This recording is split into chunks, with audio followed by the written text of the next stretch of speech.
कारण त्या मातेपासूनच त्या लेकराला अस्तित्व प्राप्त झालेलं असतं. मग अगदी असंच तुकोबामध्ये जसं एका लेकराच्या आईचा जीव तिच्या लेकरावर रात्र दिवस तडफडत असतो, अगदी याच प्रकारे त्या परमात्म्याचा पण जीव त्याच्या भक्तांवर असाच लागलेला असतो.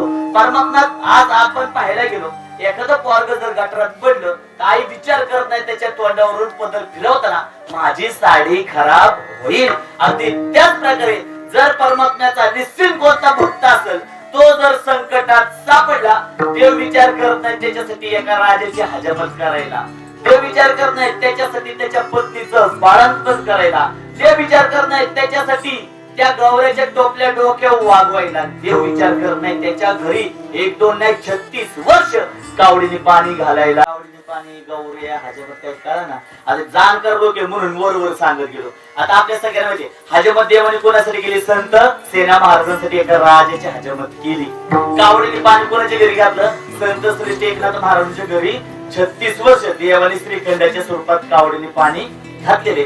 गौऱ्या कोणाच्या थापल्या हो? अहो तुमच्या माझ्या जनाबाईसाठी भगवंताने गौऱ्या पण थापल्या, डोक्यावर वागवल्या, तिथं जाऊन त्यांनी जाते दळण तळलं, अशा अनेक गोष्टी. आणि बाळंतपण कोणाचं केलं तर संत श्रेष्ठ चोखोबार यांच्या पत्नीचं बाळंतपण त्यांच्या भगीरच्या स्वरूपात येऊन आपल्या विठुरायाने केलेले.